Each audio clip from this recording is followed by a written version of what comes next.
Hello everybody, welcome back to my studio. Stella here, yay! Very exciting today. We're not going to paint flowers. Thank the Lord for small heavens. I felt like I'm completely flower out at this point. Instead, we are going to talk about my very first retail experience with Little Market NYC.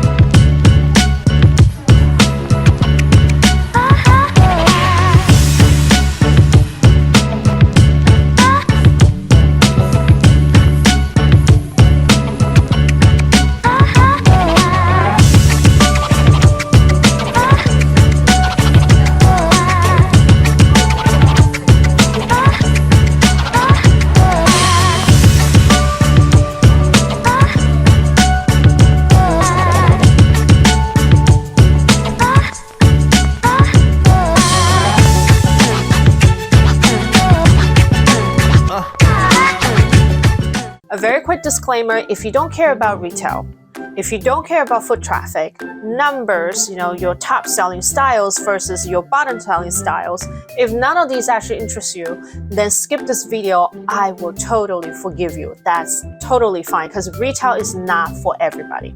So right out the bat, why did I decide to go retail? In reality, I didn't. I actually wanted to sell my art prints in bulk to, some kind of retailer, mom and pop stores, or if I'm lucky, I can get into chain stores, with multiple locations across the United States. But almost immediately, I ran into the problem that I am not famous enough for anyone to take a chance on me, to actually have the confidence, place a bulk order and say, Stella, please ship 300 art prints of this and that, to my store. I'm just not there yet. So then I had to take a moment and backtrack and ask myself, then what is the next best course, to increase my sales as an artist? Now you may have noticed I'm not running this like a hobbyist, and a hobbyist is someone who likes to paint, but they are not reliant on their art to make a living, and that is totally fine. If that's how you want to live as an artist, that's absolutely fine. No one can tell you that's wrong. But for me, I run my art as a business, so as a result, when business is involved, that means there's transaction. When transaction involved, that means there's money involved, then you have to understand how to do business, yada, yada, yada. You get the gist. So coming back to what I was talking about, I couldn't find a retailer who would trust me as a wholesaler, so I say to myself, fine, who does retailers deal with? They deal direct with consumers, and the consumers can be anybody. Then I say to myself, well, then you know what? Let me take a leap of faith. Let me set myself up in such a way that I can actually have that direct relationship with the consumer, so that number one, I get to know exactly what they're looking for. Number two, what do they buy into? Number three, why do they buy into what they buy into? And number four, how much are they willing to spend to buy into what they actually want to buy into? Okay, that was a mouthful. Now, so the first thing I did was I pretty much spent 2 full months every single weekend, sometimes a weekday from Wednesday all the way through Sunday, driving around with my husband. We started in New Jersey where I live. We went to all the little mom and pop stores to try to find a space that would take us on. And so we went to New Jersey, like Hoboken, Jersey City, even places near where I live. Then we drove to Manhattan. Then we drove into Brooklyn. We probably went into 50 different stores, probably multiple empty locations, until we came across Little Market NYC at Soho, 637 Broadway. Really cool place right at the corner of Bleecker Street. So when we first got there, I say to myself, I love the vibe. I love the atmosphere. The foot traffic was wonderful. On this note, so what do you look for in a optimum location for your products? Foot traffic, extremely important. And the surrounding neighborhood, is a safe neighborhood? Do people come? Then the next thing you need to look at is the demographic of the location. Like, who are the people actually walking around buying things? Are we talking about men, women? Are we talking about children? So when it comes to children, then we're talking about what's the age range, because based off of the age range, then you can kind of deduce, how much disposable income they actually have to spend on, I hate to say it, but I'm going to say, on non-essential items such as art, I know. I mean, a lot of artists are probably going to shoot me at this point, but art is non-essential. It's precious to us, the artists, but it is not precious to consumers. So if it's non-essential, then I had to understand the human psychology. Why would someone actually buy art? Is it for decorating their room? Or is it as a gift for someone they care about? Or what is it? So with all these questions in mind, I had a really great chat with the owner of Little Market NYC, and I decided to take a chance on myself and, on the location for months to see what happened. So all of that being said, I set up the whole booth, I started selling. And to me, this really is almost like an experimental incubator for me to gather data. So what type of data do you need to gather as a retailer? First of all, like I already mentioned, what's the demographic of your customers? Men, women, adults, seniors, children, students, like what is it?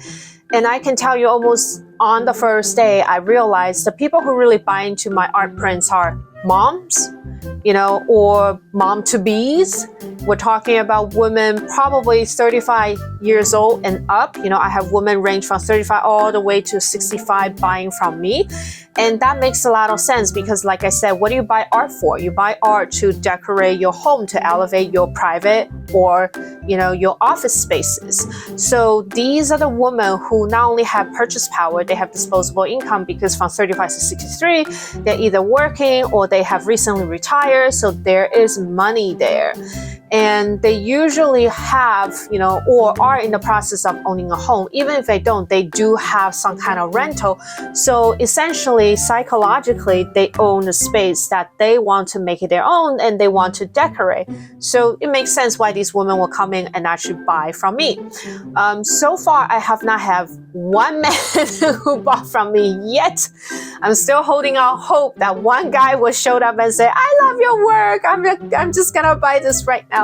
But again, it kind of makes sense because guys, instead of buying art, they buy more into posters, I don't know, sports, comic book heroes, movies. They look for more commercial and pop culture items to decorate their man caves. And I totally get it. I have a husband. That's what he does. I have maybe just about 12% of customers who are students. And you can tell their buying behavior is very different from the mom. Like for instance, they usually buy single items, the students.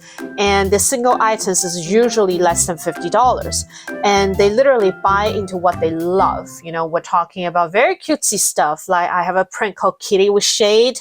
I had another print called Catnap Forever. All cats. So I guess there's a lot of cat ladies out there, cat lovers out there. They'll buy into it. They'll put it on their wall. They also buy into fashion prints. It's all about making them, feel good, making the space resonate who they are. Whereas the moms, when they buy, they don't buy for just one print per room. They literally buy multiple prints because they probably own the home and they'll be like, oh, I need this for my nursery. I need that for my living room. I would love to put this on my desk in my office. Hybrid working people, that's a reality now.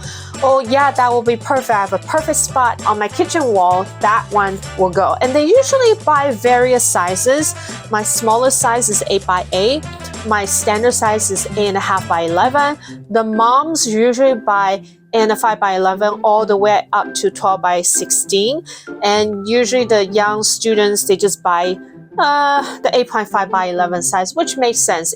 Mostly they're renting, in a dorm or they live in a dorm and they don't really have huge wall spaces. Let's be honest about that.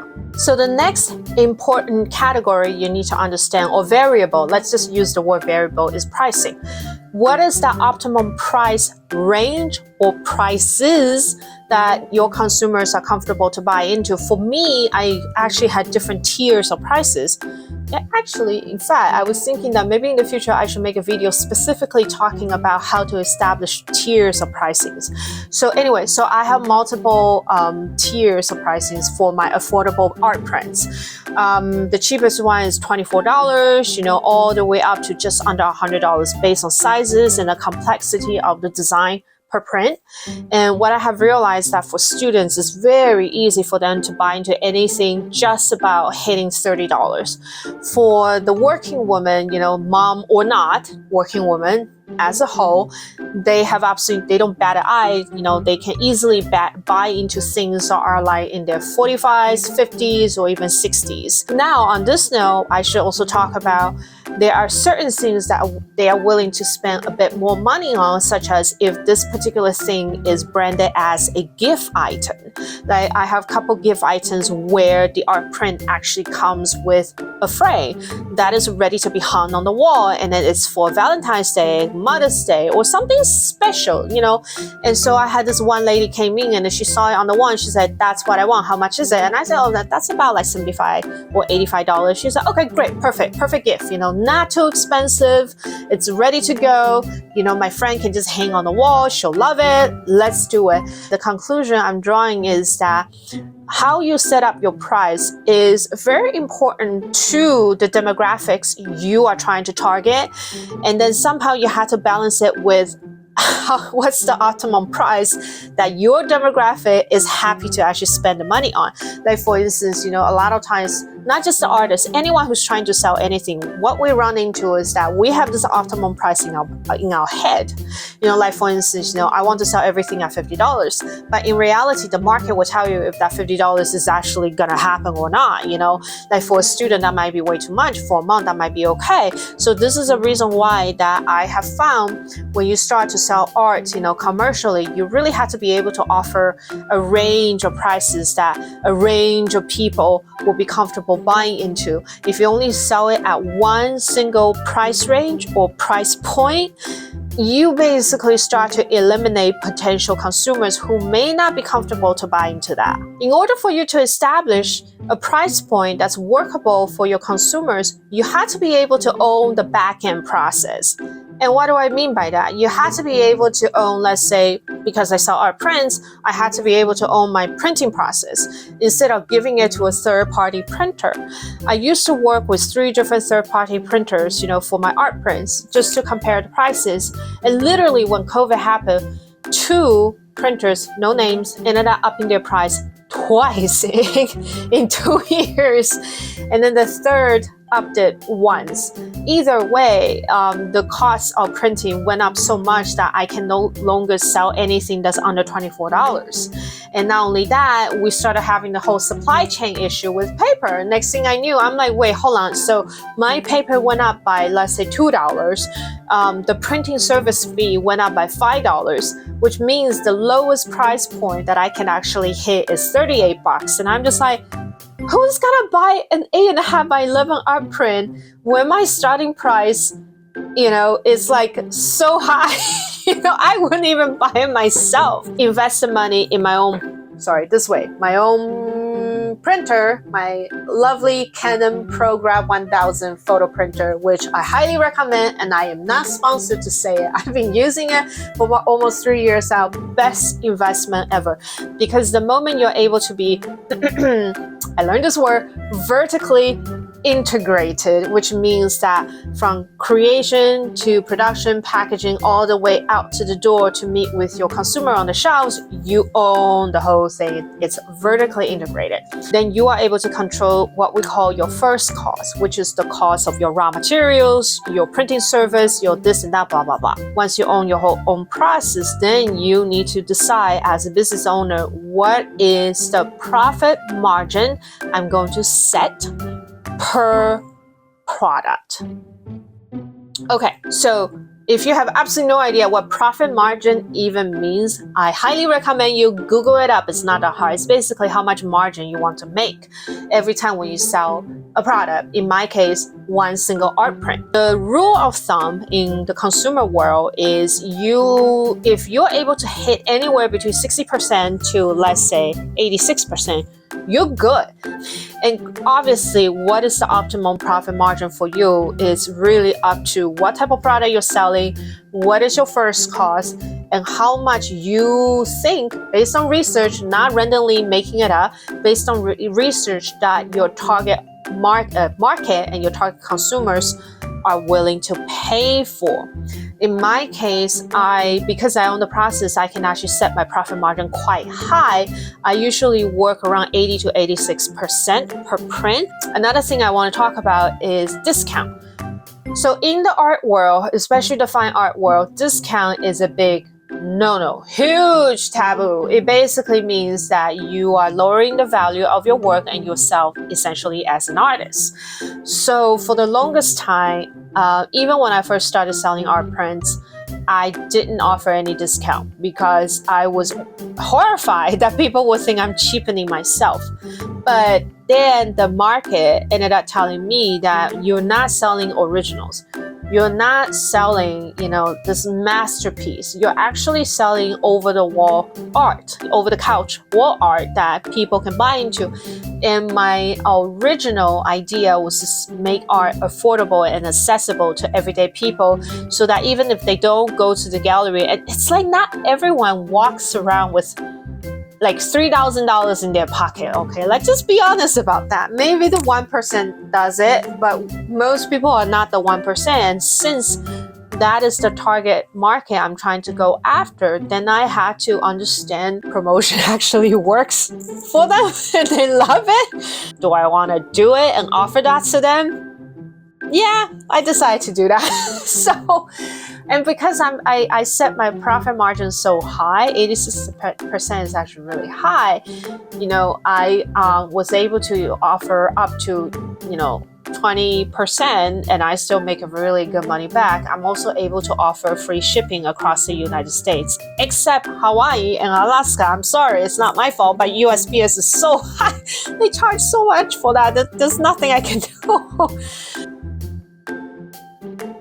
What exactly should you be selling to the consumers? That's actually a really good question now as I think about it. As fellow artists, we all know we all paint. Some of us can paint a lot of different things. Others can only print one thing. My best answer to that really is that if you are serious about going retail, you have to be flexible and comfortable to paint things that consumers actually like to buy. I took different types of art prints, from fashion to animals to nature, to florals, just to test it out. You really have to test the market, and then let the market tell you what they want. So I would say within the first 2 days, on the back-end analytics, the sales analytics, I can tell people really like cats. Of all the animals I put it up there, I had a Shih Tzu, I had a Labrador, a puppy, and 2 different types of cats, long hair. Next thing I knew, everybody was buying into cats. And that's when I realized and admitted to myself, people really like kitty art. And who am I to judge that, right? I mean, come on. They bought into it, they're happy, and I'm very happy too. I'm laughing my way to the bank. It's not that expensive. You don't know what the market wants until you are open to trying it out and putting a bunch of stuff out there to see what they actually buy into. I also noticed that a lot of people commented, how much they love my florals.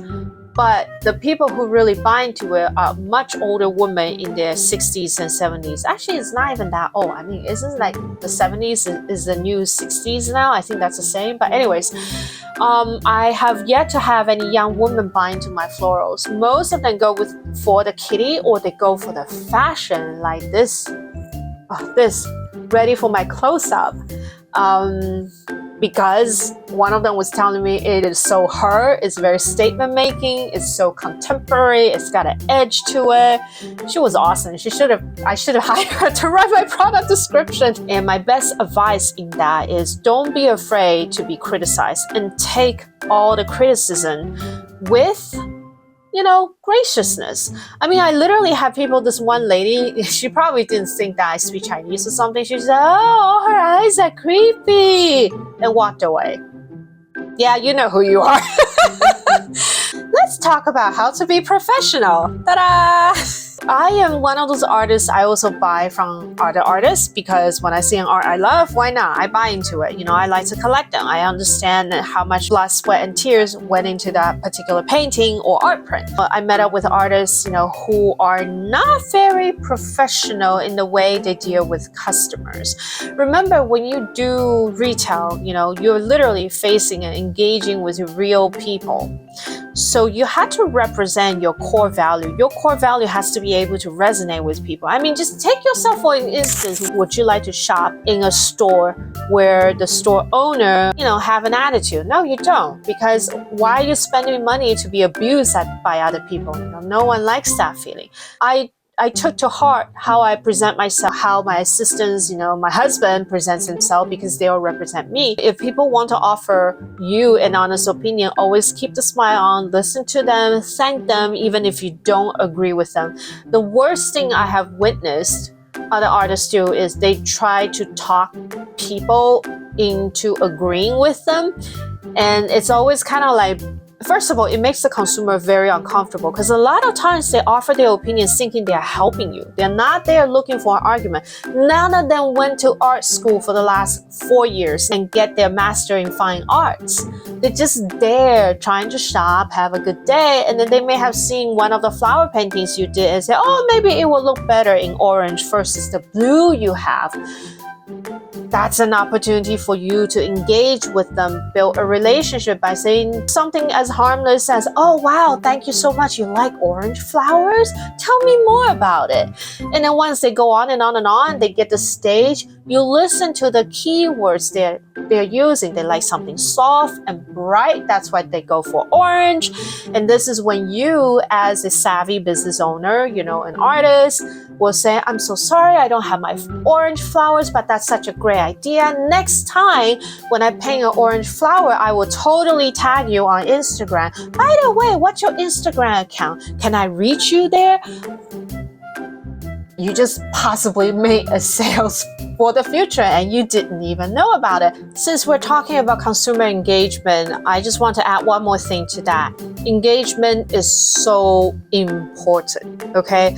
I'm not a salesperson, but even, just by virtually being at the little market and dealing with people day in and day out, the first thing I realized is that you only get about less than 10% of the consumers walking into your, location, knowing exactly what they want and just buy it without even talking to you or making eye contact. They just pick up what they want and say, here, I want to buy this. This is your dream customer, but they are less than 10% of them in the market. And the rest of the consumers, they take their time. They're casual shoppers. They're not purposeful shoppers because, again, art is non-essential. We're not food. We're not grocery. People don't buy us with a purpose unless it's somebody else's birthday, or some sort of special occasion, or when the mood is there. So how do you increase that? What I found is that when you engage with these casual shoppers, like for instance, you comment on how they wear, how they look, you start a conversation with them about something and bring it back to the arts, you basically increase your chance almost 50%, at least from my own personal experience, that this person will feel really good about coming to your store, chatting it up with you, and all of a sudden they're like, oh, you know what? Yeah, I'll just buy something. Yeah. $24, not an issue. $30, I'll buy that print. You just made a sales. What I do is I usually do small talks, like very ridiculous, random small talks. I may create a little script in my head. Like for instance, if today is Valentine's Day, I will think about something as people are casually walking by. I'll look them in the eyes and say, don't forget about Valentine's Day. Or, do you have that special someone? Or your special someone is calling you. Like, to me, humor is a big thing because according to my friends, I'm really funny even when I'm not trying to be funny. And then you put a smile on people's face and people gravitate towards things that make them happy. So I literally have numerous experiences where people smile. They didn't say anything, they didn't respond to me, but they smiled, they walk away. And then I would say maybe 5 minutes later, I even had this lady 20 minutes later when I forgot about what I just said. I already moved on to something else. She walked back and she said, oh, that was so sweet you said that. I'm like, what? What did I just say? I forgot. And she started looking at the art prints. And there's another way of engaging with people where they may not know what they want to buy, because a lot of people, majority of the people are not art shoppers. They don't even know what they're looking at. And this is when you can engage them by telling them little stories, that you have for, all your artworks. Like for instance, the kitty with shades, my tagline for that is, have you ever been shaded by your pets? Every time when I say that, everyone's just like, oh my gosh, yeah, I got 2 cats. You have no idea. Then that's when I would say, that's why I painted this. Kitty with shades. Wink, wink. And people love that. Then they started to look and say, well, what about this? Why did you print that? I said, oh, I was having a bad day. Or I grew up with Shih Tzu. They used to bite my ankles, so I call them little ankle biters. That's why I decided to paint them. That brings a laugh, a smile, and possibly a sales. So you had to be able to think beyond what's immediately in front of you on that piece of paper. And you had to start to think that if you were a casual shopper, like what type of small talks, what type of engagement would you appreciate? And, don't overdo it. There will be customers who come by who just say, don't talk to me. And you have to be able to read their body language. And it's actually quite easy because, look, I'm not a psychologist by training or anything, but just by being in retail for like a couple of days, you start to notice if, like for instance, if you see them walking by you, but all of a sudden they turn their head very purposely away from you, they kind of don't want to talk to you, and that's fine. Just let them be. You're not going to be able to capture every single customer who walks in. In conclusion, should you do it? It's up to you. But what I can tell you is this: I'm glad I did it because I wasn't 100% sure the type of what type of demographic will buy into my art until I did the little market. But if you're someone who's not comfortable painting for the market, like for instance, if you only like to paint birds, but everyone loves turtle and you just don't want to do turtle, then don't do it because you'll be miserable. Trust me. And if you're someone who doesn't believe in selling your art, then definitely don't do it. Why would you, right? There are a lot of artists who believe that art is expression of self. So for them to sell it is literally betraying themselves. If you believe in that, nothing wrong, just don't do retail. If you're also an artist who doesn't like to interact with people, then don't do it because it's absolutely miserable when you have to constantly engage with people unless you don't mind it. So don't force yourself if you're not a people's person. That's totally fine. One thing I've always been telling everybody who will listen to me is that being an artist is not just being someone who can paint and create. Especially in nowadays, being an artist is also about being an entrepreneur. You're practically running your own business. I have very deliberately chosen not to teach. And I will create a bunch of videos about why I choose not to teach, which you guys will be seeing very soon. So stay tuned. I don't want to teach. I don't want to have another side hustle to provide for myself. I want my art to sell, so I run it like a business. It is not a hobby, and if you think like me, then you should definitely try retail. But if art to you is something that relaxes you, you don't want to have this added pressure of trying to hit a number, on a monthly basis. If you have another side hustle, like for instance, you teach, maybe you have a full-time job working for somebody else and art really is just there to make you happy, then don't do it. You don't need this. And that's totally fine. We each have to make our own decisions that will make us happy, and then you can't really force yourself to do something you don't want to do. Thank you so much for watching this video where I just kind of went on and on and on and on. If you guys have any questions about the business of art, leave a comments below. If you guys are interested to learn how I actually create tiers pricing, how I figure out the profit margin, actually watch me do math, then leave a comments below. Maybe actually I will create a video for that, because after joining so many different arts organizations, that it's actually pretty hard for artists to figure out how to do pricings and stuff. So yeah, I have absolutely no problem to do a video if you guys are interested to learn it.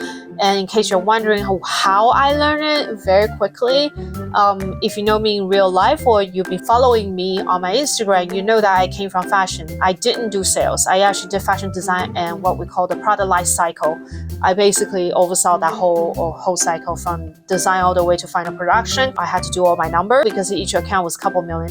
You combine them, it's probably more than $10 million. So if I didn't know what I'm designing to, how much it would cost the factory to produce it, my head was on the chopping block. Let's just put it that way. That was what happened. And when I decided to run art as a serious business, I run it like a business, not a hobby, because I am not a hobbyist.